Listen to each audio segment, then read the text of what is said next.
Everyone, good morning. কেমন আছো বন্ধুরা সকলে? আশা করি অনেক ভালো আছো। তোমাদের ভালোবাসায় আশীর্বাদে আমরাও বেশ রয়েছি। আমি প্রিয়া মন্ডল ফ্যামিলির ব্লগের পক্ষ থেকে অনেক স্বাগত, ভালোবাসায় চলে এসেছি আরও একটি ব্লগ ভিডিও নিয়ে। আজকে ঠিক ব্লগ ভিডিও না, আজকে একটা রেসিপির ভিডিও তোমাদের সাথে শেয়ার করতে চলেছি।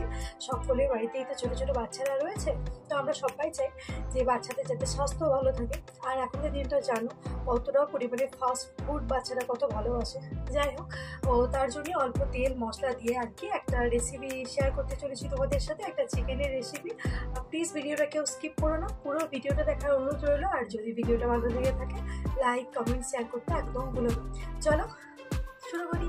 রেসিপিটা তৈরি করার জন্য আমার যেগুলো দরকার, এটা হলো চিকেন, তারপর নিয়েছি একটু আদা রসুন বাটা, কিন্তু আমার না একটু বেশি বাটা হয়ে গেছে, এতটা আমি ব্যবহার করব না আদা রসুন বাটা। আর এইদিকে দুটো এলাচ আর একটু দারচিনি, আর না হয়েছে তোমার পেঁয়াজ আর টমেটো, একটু গাজর আর একটু আলু, আর এটা হলো কারি পাতা। কারি পাতাটা না একদম শুকিয়ে গেছে, তো দেখতেই পাচ্ছ একদম শুকিয়ে গেছে। তো আমি ব্যবহার করব, কারণ কারি পাতা দিলে খুব সুন্দর একটা স্মেল আসে। আর তোমরা আরও যে কোনো সবজি তোমরা অ্যাড করতে পারো, আমার কাছে অন্য কোনো সবজি ছিল না। তো যাই হোক, ওই বাটিতেই আর কি একটুখানি হলুদ আর একটুখানি কাশ্মীরি মির্চ পাউডার, আর নেব একটুখানি জিরে গুঁড়ো। আমার কিন্তু এই হলুদটাও কিন্তু ঘরের, আর এই কাশ্মীরি মির্চ পাউডারটা এটা দোকানের প্যাকেটের, আর জিরে গুঁড়োটাও কিন্তু ঘরেই তৈরি করেছি। গোটা জিরে কিনে এনে শুকনো কড়াইয়ে একটু নেড়ে আমি গুঁড়ো করে রেখে দিই। আর এই যে হলুদটা, এটা আমার হাজব্যান্ডের একটা বন্ধুদের নিজেদের জমির হলুদ, ওটা শুকিয়ে গুঁড়ো করে আর কি আমাকে দিয়েছে।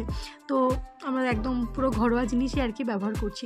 একটু তেলটা দিতে গিয়ে একটু বেশি তেলটা পড়ে গেছে, তো যাই হোক তোমরা যতটা পরিমাণ কম দেওয়ার চেষ্টা করবে আর কি, আমি আর তুললাম না। আর এই দিকে তেলে ওই গরম যে মশলাগুলো ছিল আর কি, দারচিনি আর এলাচ, ওই দুটো দিয়ে দিয়েছি, কারি পাতাটা দিয়ে পেঁয়াজটাকে দিয়ে ভালোভাবে নাড়াচাড়া করে দিচ্ছি। আর আমার মানে প্রেসার কুকারটা একটু ছোট, একদম 2 লিটার এই প্রেসার কুকার, আর যেহেতু আমার ছেলের জন্যই বানাচ্ছি, তো এতে কোনো সমস্যা নেই। একটু পেঁয়াজটা যাতে তাড়াতাড়ি সিদ্ধ হয়ে যায় তার জন্য একটুখানি লবণ দিয়েছিলাম। তারপরে কেটে রাখা গাজর আলু এগুলো দিয়ে ভালোভাবে নাড়াচাড়া করে দেবো। আগেই জানিয়ে দিই বন্ধুরা, আমার কিন্তু এটা কোনো রান্নার চ্যানেল নয়, আমার এটা ভ্লগের চ্যানেল। কিন্তু আজকে আমি ইচ্ছা হলো যে তোমাদের সাথে এই রেসিপিটা শেয়ার করি, যেহেতু আজকে বানাচ্ছি আমি আমার ছেলের জন্য, তো সেটাই তোমাদের সাথে শেয়ার করছি। তো প্লিজ জানিও যে কেমন লাগলো এই রেসিপিটা। দেখো পেঁয়াজ কী বলে আলু আর গাজরটা হালকা ভাজা ভাজা হয়ে গেছে।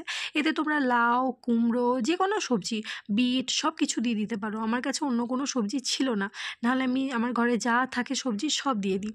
আর এইদিকে চিকেনটাকেও দিয়ে দিয়েছি। তো ভালোভাবে অনেকক্ষণ ধরে নাড়াচাড়া করে নেব। দেখতেই পাচ্ছ জল ছেড়ে দিয়েছে। তো জল ছেড়ে দেওয়ার পর এতে ওই যে আদা রসুন বাটা সাথে মশলাপাতি রেখেছিলাম ওটা দেবো, আর টমেটোগুলো দিয়ে দেবো। টমেটোগুলো কিন্তু আগে আমি পেঁয়াজের সাথে ভাজিনি, এখন দিলাম। তো একটুখানি ভালোভাবে নাড়াচাড়া করে নিতে হবে, না হলে হবে না, কারণ তলায় লেগে যাচ্ছে চিকেনগুলো যেহেতু দিয়েছি তো তেলের উপরে। তো ভালোভাবে নাড়াচাড়া করে নিতে হবে। যখন দেখবে অনেকটা পরিমাণে জল ছেড়ে দিয়ে এসছে, কারণ আমি যেহেতু লবণ দিয়েছিলাম আগে, তো জলটা একটু ছাড়বে। আর এদিকে আদা রসুন বাটা দিয়ে দিলাম, ওই হলুদ টলুদ রেখে দিয়েছিলাম না, তো সেই আদা রসুন বাটাটা ভালোভাবে দিয়ে দিলাম। আর বলেই দিয়েছি জিরে গুঁড়ো দিয়েছি, হলুদ গুঁড়ো দিয়েছি, আর একটু কাশ্মীরি মির্চ দিয়েছি, আর কিন্তু কিছু দিইনি। তো আমি এখন লঙ্কা এতে দেবো না, কারণ আমার ছেলে লঙ্কা একদম খেতে পারে না আর কি, তো লঙ্কাটা দেবো না। অল্প পরিমাণ আর কি গোলমরিচের গুঁড়ো দিয়েছিলাম, কারণ একটুখানি না একটু স্পাইসি হলে ভালো লাগে না আর কি। যাই হোক ভালোভাবে দেখো মশলাটা কষানো হয়ে গেছে, টমেটোগুলো না একদম গলে গেছে, তো তার জন্য প্রেসার কুকারে চারিদিকে লেগে যাচ্ছে টমেটোগুলো।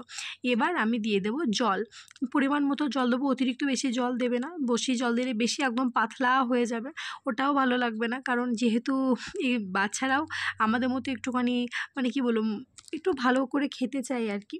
তো তার জন্যই অতিরিক্ত জল দেবো না, মিডিয়াম জল দেবো, দিয়ে তারপরে 5-7টা আর কি সিটি মেরে দেবো। ভালোভাবে আর কি নাড়াচাড়া করে নিচ্ছি, কারণ প্রেসার কুকারের চারিদিকে তো লেগে আছে মশলাটা, যাতে না লেগে থাকে তার জন্য দেখো আমি জলটা পরিমাণ মতো দিয়ে দিয়েছি, একদম ডুবো ডুবো অবস্থায় জল দিয়েছি, অতিরিক্ত বেশিও জল দিইনি। তো এবার দিয়ে দিতে হবে একটুখানি লবণ, তাহলেই মোটামুটি হয়ে যাবে। আর খুব একটা বেশি কষানোর দরকার নেই, দেখতেই পাচ্ছ গাজর, আলু, চিকেন সব কিছুই দেখা যাচ্ছে। এতে যত বেশি সবজি দেবে তত বেশি টেস্ট হবে। তো এই দেখো লবণটা পরিমাণ মতো দিয়ে দিয়েছি, অতিরিক্ত বেশি লবণ আমরা খাই না, তো যতটা না দিলে নয় ততটাই আর কি আমি দিচ্ছি। তারপরে প্রেসার কুকারে 5 থেকে 7টা আর কি সিটি মেরে দেবো, কারণ চিকেনটা যাতে ভালোভাবে বয়েল হয় তার জন্য। তো যাও, প্রেসার কুকারটা সিটি পড়া হয়ে গেছে, আমার একদম চিকেনের ঝোল একদম পাতলা পাতলা একদম রেডি হয়ে গেছে। এবার একটা পাত্রে ঢেলে নিয়েছি, দেখতেই পাচ্ছ উপরে কিন্তু এক ফোঁটা তেল ভাসেনি, আর যে অতিরিক্ত তেল কিচ্ছু দাওনি সেটা দেখেই বুঝতে পারছো।